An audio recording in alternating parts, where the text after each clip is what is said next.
It's a beautiful day to blaze some good, a beautiful day to blaze some good. Would you be kind? Please light mine.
Hello.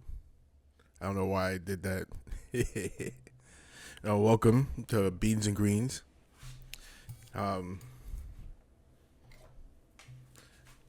For today's podcast, we're going to be going over a movie. It's a very, very important movie. More so now, due to how we all gravitate to social media.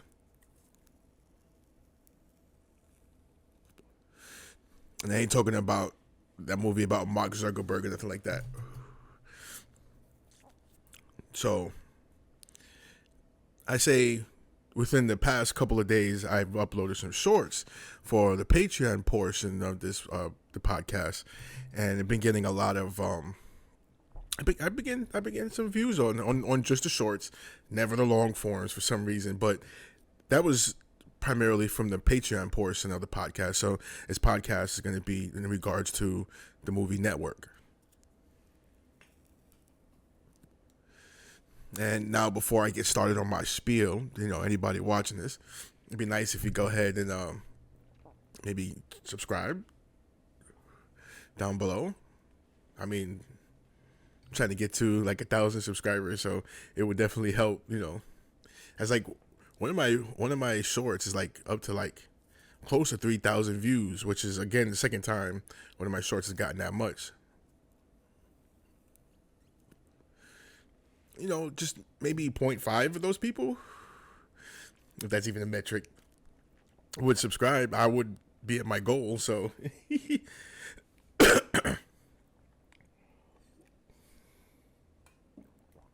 And maybe come over to the actual long form videos and watch all the long forms where I give the breakdown, and maybe even subscribe to the Patreon. On the Patreon, I only got the one tier, the $5 tier. I just like, when am I going to add more for other tiers? Like, but anyway, it's like, so the first video, which is, damn, I'm drawing a blank. It's I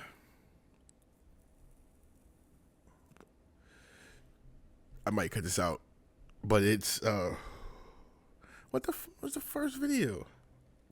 I'm blown. I'm zooted. So, damn, I'm losing my mind over here. It was Soylent Green. Yeah. Remember, there's a band named Soylent Green too. Ill band, by the way. Ill band. Ill name for a band too. Yeah, you can actually go watch that one for free. So you go to YouTube, watch the YouTube breakdown, then go watch it on Patreon for free.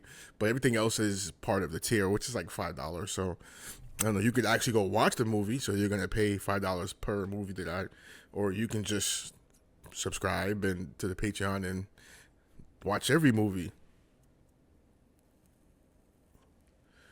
Like, I'm redoing all the podcasts for last year, so it's like I'm gonna redo like the breakdown and then watch the video. So I'm like catching up and then adding new ideas.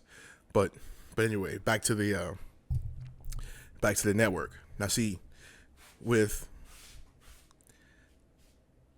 my strategy on videos is basically, before I upload the actual long form, or at the same time, I just upload shorts, right?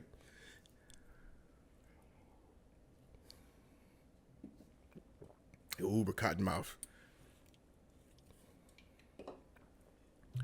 So I upload the shorts and basically link that to the long form video, and then hopefully that'll drive traffic to the long form, or just traffic period. So for the Patreon portion, I kind of focused on one specific scene, or a couple of scenes that interpreted, or it sort of had this, or what the movie was trying to achieve, right? It had this one specific idea that was in the movie. So it was the whole idea of, getting mad at the system, and it was basically going over all of the ills, basically, that we should be mad at as a society, right? And how they did this was brilliant, but it was only one part of the movie. It was only one small. It was like a catalyst. It wasn't even sort of what the movie was about. See, with this movie, it highlighted sort of. Okay, so we'll look at it this way. I'm just trying to sort of get my words all together, but that scene about Howard Beale sort of ranting and raving, saying that we should all be mad, and we, just get out to the window and scream they were mad. We're not gonna take it anymore, right? That's that sort of righteous indignation that was expressed in the movie. That wasn't even really the main plot of the movie. See, that was, like I mentioned before, sort of a catalyst. And see, what was so brilliant about it was because in the movie, how they framed it was, Howard Beale went down that this about, we were worried about crime and the economy and the Russians and just all of what was going on. So the audience in the movie themselves were supposed to connect with those ideas because those were sort of things that they were dealing with at the time. But what was even more brilliant about it is because this was something that was going on in actual life at the time that this movie was made. I mean, the Russians were the big bad as far as the Cold War and just all the dealings with the Middle East and things like that. Then we had to deal with inflation and crime. Crime was rampant at the time, and the whole idea of the movie was not just to have the audience within the movie connect to that, but the audience outside the movie, the actual audience, connected with those ideas, because we all existed in that, or I wasn't born at the time.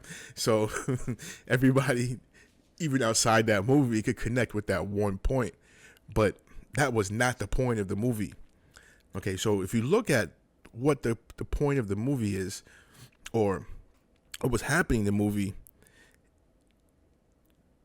the news was generated, or supposedly generated, in order to sort of relay these facts. And you had your different anchors, and it was sort of it was like it was like a heavy competition, and there was a lot of plotting against each other, and there was always it was if you see the levels of control in that office, it was sort of compartmented. You know what I mean? So there was never, or there is a central power figure, but everything is so separated, and I think that primarily is a control tactic, because you think that the person that owns it all, that runs it all, the people that own it or run it all, want everything centralized so they can control everything. But when you have it fragmented, and you have sort of the power struggle within the corporation itself, within this entity itself, it does one thing. Of course, can pull the best out of people because people are competing for spots, right? But it also, again, like I said, it is a measure of control, because the left hand never knows what the right hand's doing. So if there's an agenda behind that,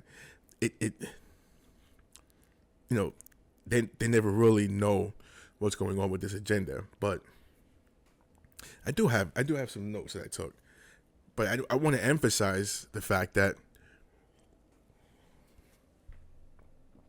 as you see in sort of the news and things like that, and your social media over the last, say, 10, 15 years,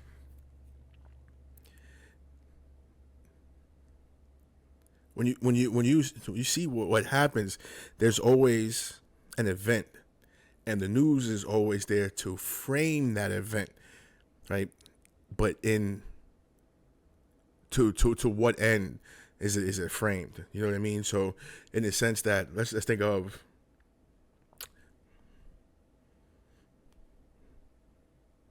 the jabby jab. You know, when we all had to deal with COVID. It goes one day.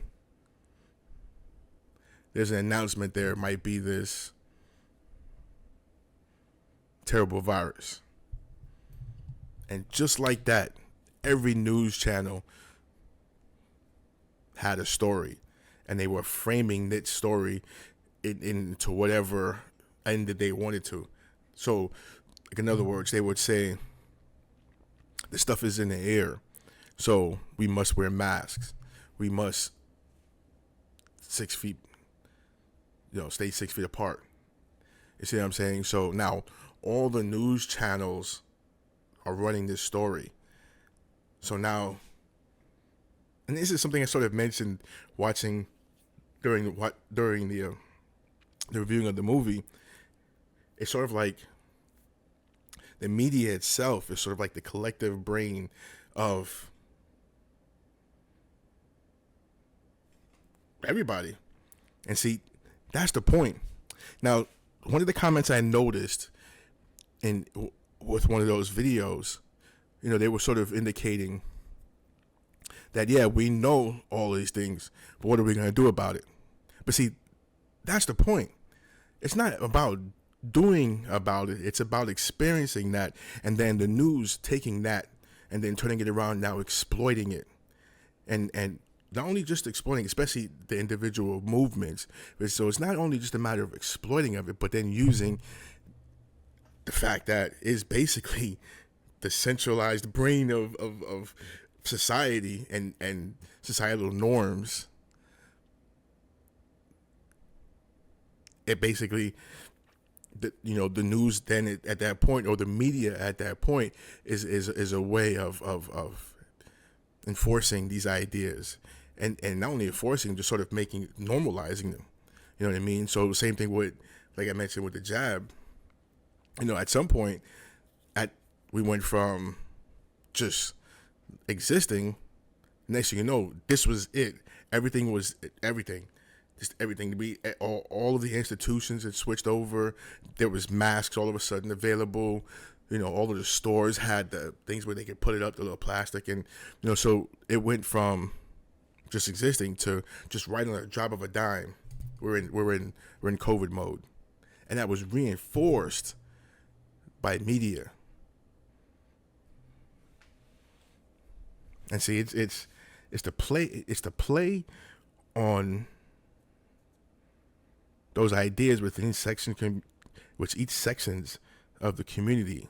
The media takes that and then frames the narrative.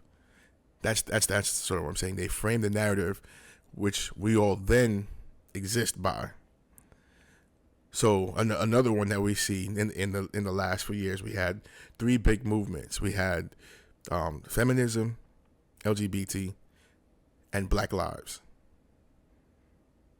I mean, these ideas existed before the time in the last few years. These ideas, the struggles that each one of these communities had put forth and were going through was something that existed and was documented for a long time. But now you see, we get to this one point, and the narrative behind it changes. First off, feminism, the name itself has been around for a while, so that one didn't change. But then it went from just the struggle for black people to now it's Black Lives Matter, and they framed the narrative around that. Then it went to, we had gay people. Now they consolidated all of each aspects of it into one movement, LGBT. Now, why do they do these things, right? They gave it a name. We all existed in our bubbles prior to that, but now it has a name. right? So why do that? One, monetize, exploit, and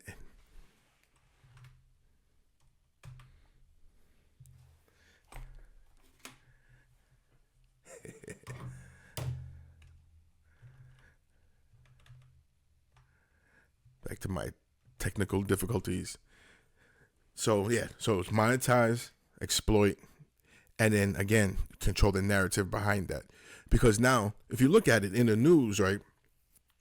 Of course, again, you had more women now who expressed feminist ideas more so now, and it was all in the media, and the media always had control of the narratives, right? Same thing with Black Lives. You know, I mean, let's be honest.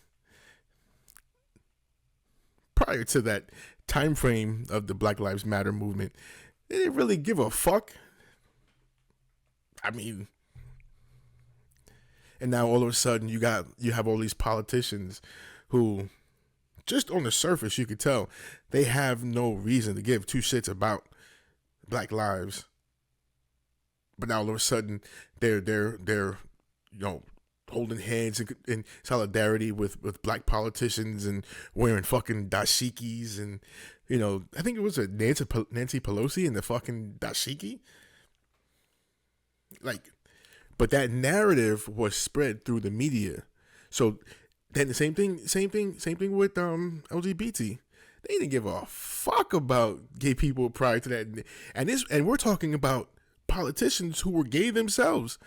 You know how long it been how long the sort of fight for marriage had been going on in the Senate, in the House, prior to the times that we experienced in the last few years. This is years. This is things we're hearing about way back in the 90s. And this is times where you had somebody like Barney Frank, who was an openly gay politician, and these things didn't get passed back then. So why now?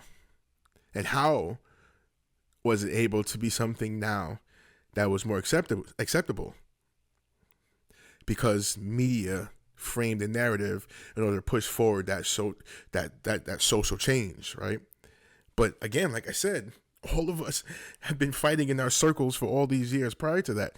So what was the reason that this point changed? You know what I mean?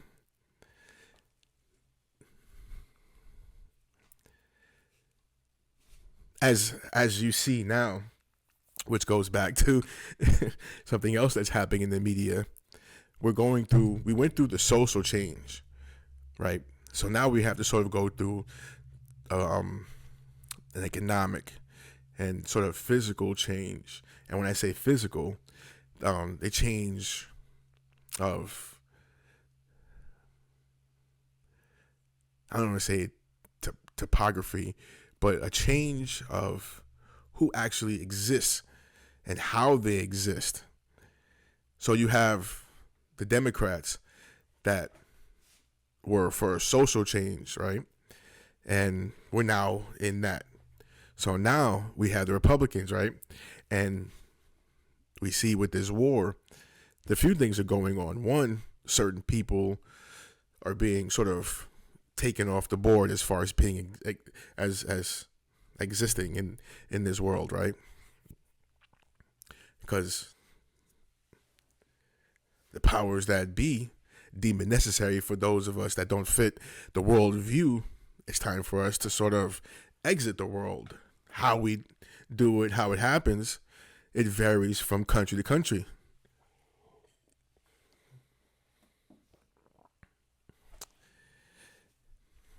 And also economic change. Because with this war, what's to happen with the uncertainty with the markets, right?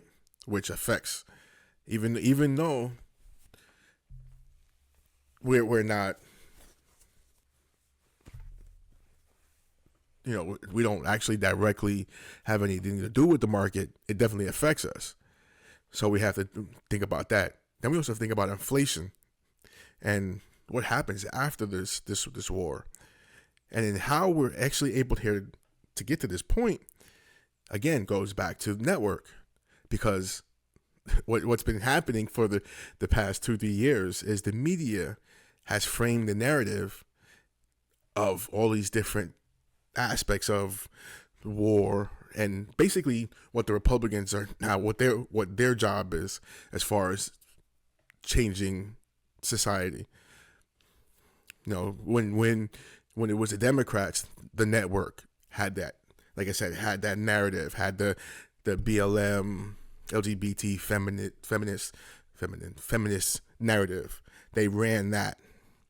So now, the Republicans, control, the political landscape. So now it's the antithesis.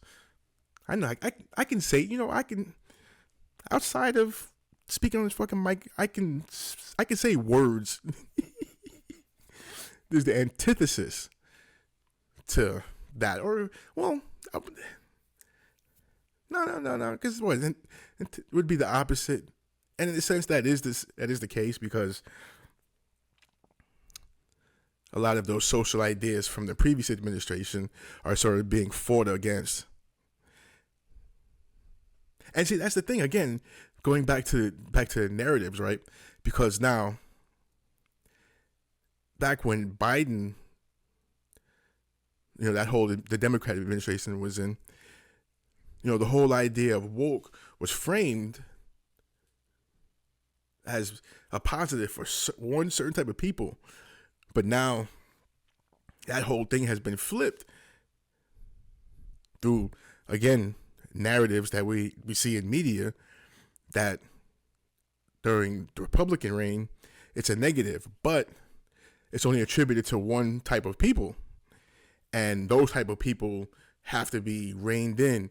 And you're using that narrative to take any gains that those type of people have achieved. I mean, they use this whole woke argument as being as a reason to why somebody shouldn't achieve this, or shouldn't have this, or didn't achieve this. They were given this because of woke. But during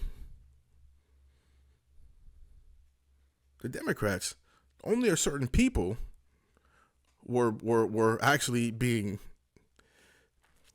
or were able to take advantage of the whole woke ideology. And it wouldn't, or at least it wasn't some of us. So again, that goes back to framing. And that goes back to also something back in network, because one of the sort of underlying themes in the movie, or one of the things that the network was able to use as a narrative in order to gain viewers, was the Black struggle.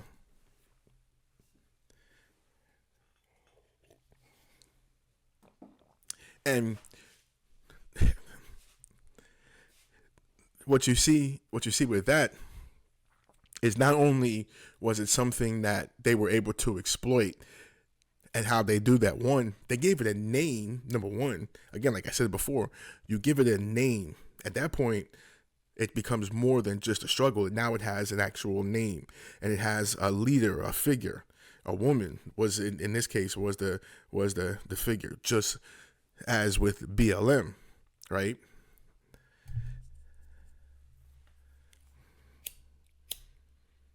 Now, another thing we see is that the Black struggle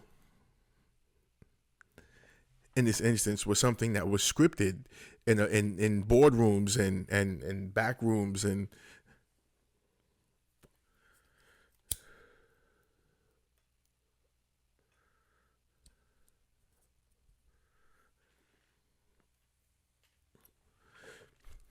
it was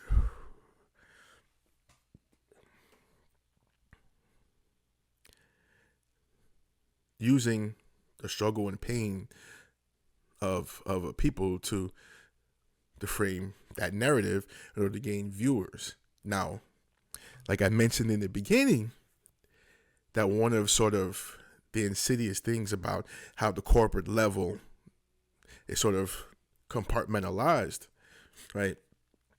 What makes it even insidious because, you have the news section. They're, like I said, they're creating these narratives based off of the fact that they need to create revenue, right, for the corporation. So they need to get viewers. But as you get upper, as far as higher up in the hierarchy, they don't give a fuck about the views. They don't give a fuck about the money. What they're doing, what they give a fuck about is creating social cohesion, following what they want, and they use that media source. So like I said before, being somebody that's not compartmentalized, or being somebody that is compartmentalized in one of these different areas, you don't understand okay, so I sat in the room and scripted this struggle and this fight and put it on television so that people could see and it gains viewers. You don't understand that the man upstairs was using you as a means of controlling that whole community. And let's go back to they clone Tyrone. They told you in that fucking movie. It's about control. So here's the sick thing about it, right? And I heard this idea intimated in one of these conspiracy documentaries I used to watch back in the day, and it makes sense, and I see it now, right? So that's sort of why I'm bringing it up. But this whole idea about slavery, when slavery is something where you're chained up to another man and you're being whipped and made to, I don't know, dig ditches or pick cotton or build pyramids, as they say. This is something that you're feeling in real time. You understand that this you're in chains. You understand that this is not right. You're still, and there will be people that still want to fight against that, want to go against that. The human soul doesn't want to be in that state. Now the other problem to that too is you always know who's oppressing you. It was either the king, and it may be somebody over the king. We will learn after times that these kingdoms, there was a king, but the Pope was usually more in control than the king was, right? Especially if these were kings that were sort of in the Catholic system. So this is something you know who the perpetrator is, who their minions are, the people over them that are to control you, and you're not in. You're not in a good place, and you tend to want to fight against that. So the controllers learned, and they learned that they don't even have to fight or themselves. They don't have to actually physically do anything themselves. They learned through psychological testing and sort of,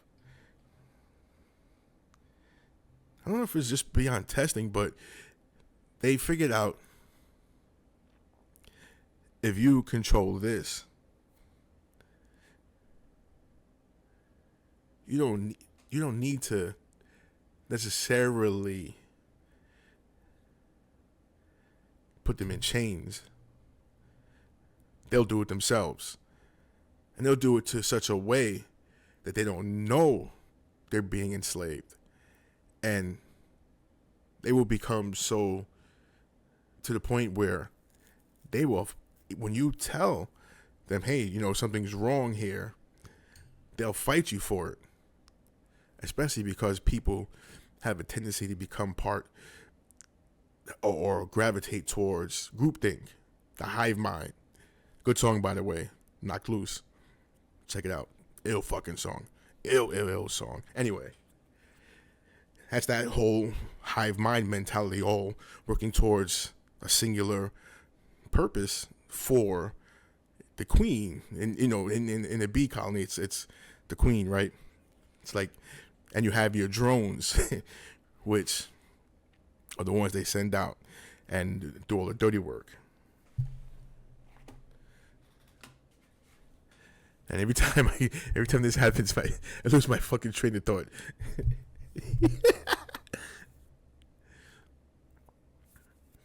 And I'm lit. So just anyway, back to the point. I'm gonna keep having to do this shit like anyway. Like I said, they figured out to control the mind, to enslave the mind, and you enslave the person. And I imagine it really started once the printing press became sort of, as being the new technology that was a big curve and a big change in the world, because now words can be printed, and you can print basically. I mean, let's say if you're say the church, and you want your congregation to believe one thing, you want them to believe your message. Now you can print that message in books, and then pass it out to the masses. And now collectively, they all in sort of, like I said, that hive mind sense, they all now believe what you want them to believe, right? So fast forward, now we have the television. Now you still have the Bible, but now what they do, you put the preachers on television. Now, so now you have the lights, and you have, the glitz and the glamour of television, and you put a television in everybody's home. You're reinforcing that idea. Network. That's what network is about. You're reinforcing the idea through this television, right? Television.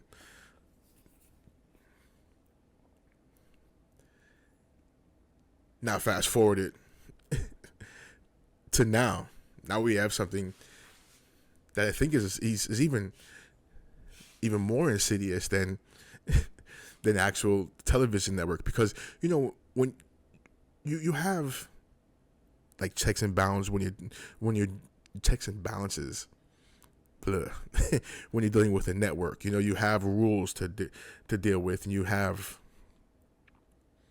still have a structure, you still have a hierarchy, and you have, so to say, like, if you're going to be a reporter, you have to go to school. You had to actually put in work before you were in front of a camera, or you were in print, right? But now with social media, you don't really need any of that. And we see a lot of, it's just a lot, especially, with these like relationship shows and shit like that. You have a lot of people that claim like that they're a doctor. It may not necessarily be a doctor. But what you have now is just videos of narratives that people push in order to get views. And a lot of times, whether something is right or wrong, it doesn't matter, because all that matters is the narrative. And that narrative can actually stick to a person. And then now this person is that narrative, whether it's true or not. And there's a lot to lose, especially if your life is basically made or run through this box, this thing we call the internet. If you earn a paycheck through the internet, you have your friends through the internet, your whole identity is through the internet. And most of us running these pages and these shows and different things, we use different names. So we have a whole personality built off of what we present on the internet. And it's not centralized. It is compartmentalized. Which, like I mentioned before, is still a form of control. And we all get into this hive mind mentality because, like for instance, there was a comedian that has a show, and there was another YouTuber, and he came onto the comedian show, and they had some issues. Almost got to some fisticuffs.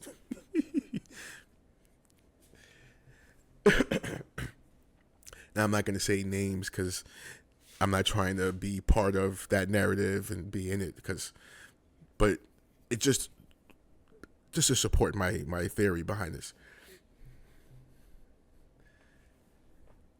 After the initial, the initial explosion, the initial interaction, there were 1,000 different stories coming out, different narratives, to the negative and the positive for both sides, for both individuals as part of this conflict. And then there were ancillary figures that were integral to the show, but weren't part of the main conflict. And they also had these narratives pushed about them themselves.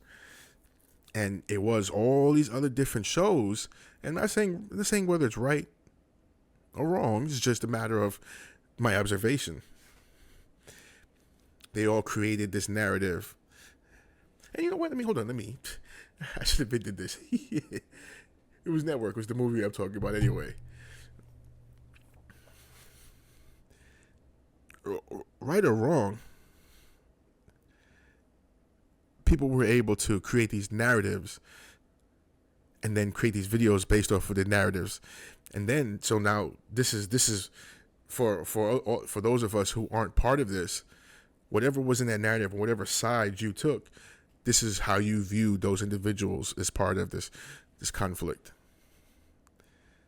And see why this is even more insidious, because now, one, you have the initial guys. They can fucking, lose their jobs. They can lose their life if somebody has issues with something they said or something they did. You know what I mean? So it can have real world effects beyond what's digital. Not to mention you could lose your page and that's how you make money. So, and see, this is what's so crazy about Network, because you see this in the view of actual television network. So you sort of have to sort of transpose it to the actual internet now, because it's a lot more wider and more broad in its spectrum of people they can reach and different shows and different things like that. So, but it's the same concept behind it.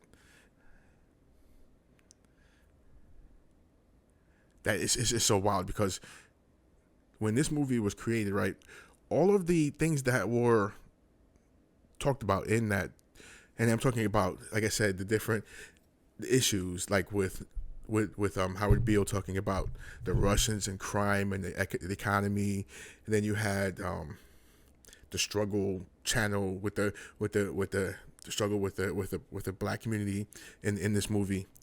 These are problems that exist.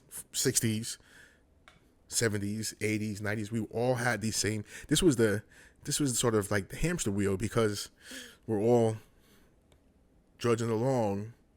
And then the new generation comes along, and they're still trudging along to the same song. Now, on the surface, nothing changes, and that's where we exist on the surface, right? But underlying, social changes were happening that, as we go further along, will become, now these are the social, these are economic realities of life, this is the social realities of life, and this is how life is going to go from now on. And that goes back to the mental slavery aspect, which through media is imprinted in our minds, and sort of we're herded into this now, into this reality.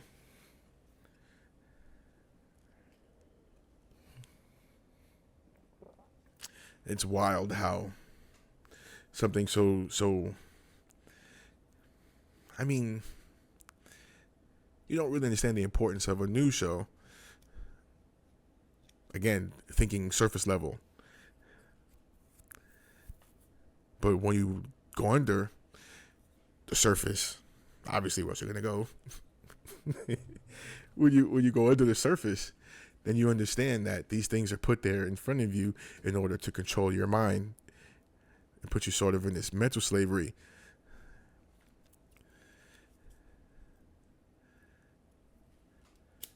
Now, I'm not going to go over the plot because you actually should watch the movie, because you'll be able to see the parallels. I mean, especially when we're talking about social media, the parallels are apparent. Again, like I said, you sort of have to transpose it. But it's so, like, it's so in your mind, in your face. You'll have no way of actually denying it. Now, there's one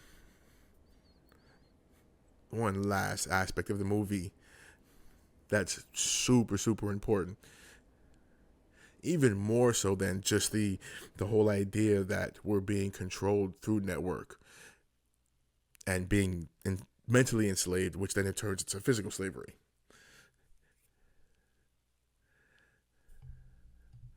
There was a part in the movie where our character, Howard Beale, he meets Ned Beatty's character, and he's sort of one of the heads. He's not the head of the corporation, but he's up there. And he gives this speech, and I'm gonna play the speech. I'm not even gonna give any preamble to the speech. Let me just go ahead and play this real quick.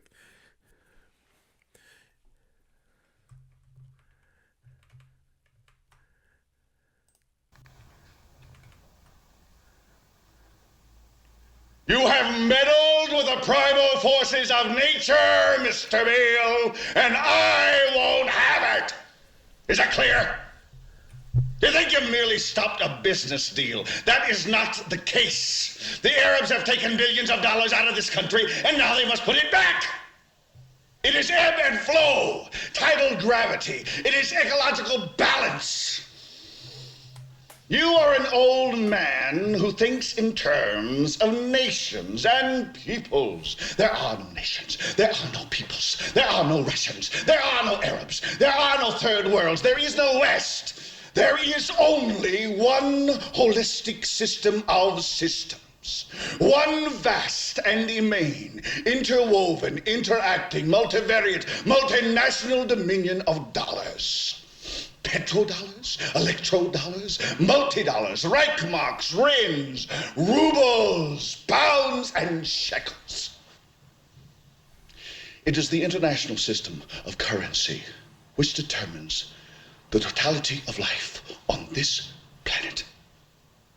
That is the natural order of things today. That is the atomic and subatomic and galactic structure of things today. And you have meddled with the primal forces of nature.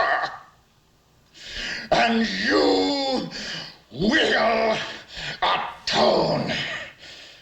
Am I getting Ned Beatty was killing it. You get up on your little 21-inch screen and howl about America and democracy. There is no America. There is no democracy. There is only IBM and ITT and AT&T and DuPont, Dow, Union Carbide, and Exxon.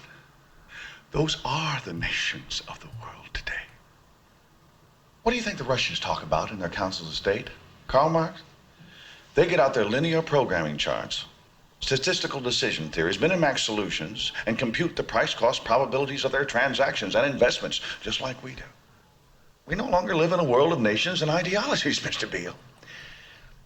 The world is a college of corporations, inexorably determined by the immutable bylaws of business. The world is a business, Mr. Beale. It has been since man crawled out of the slime. And our children will live. Okay. So something there that is very important. And this is where the framing of narratives goes. Because what did he say? He said there is no America. But all through media, all we hear is, well, the American people and American rah-rah this, American rah-rah that, and make America great. That's all narratives that's pushed through network, all narratives that's pushed through the internet in order for us to, like I said, collectively believe these certain things about life, which aren't true when you start looking below the surface. And there were corporations he mentioned, and I mean, those corporations aren't around no longer under those names. A lot of these corporations now have been bought out by other companies, same people, just different names, different titles. And now, we have companies like Apple and Microsoft and Amazon and Meta and Walmart. These are these companies that are basically now the countries of the world. They're what really, the bottom line is what really matters. They're stockholders. And you want to understand that we're stock. I mean, our birth certificates are traded on the stock market.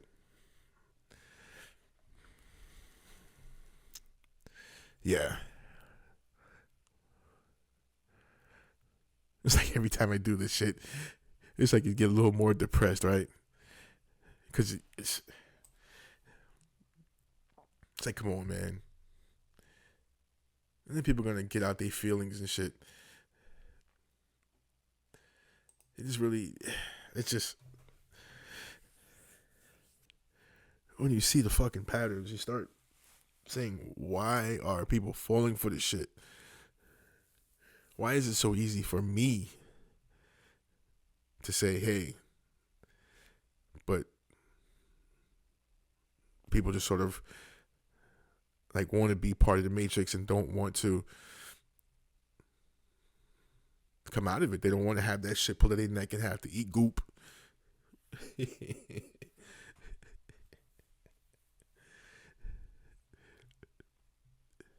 It's anyway, I think I've made my point. So anybody watching this, if you made it this far, I don't know, maybe subscribe. Maybe. Anyway, the day is long, the sun is hot. You might as well smoke if you got some pot. I'm out.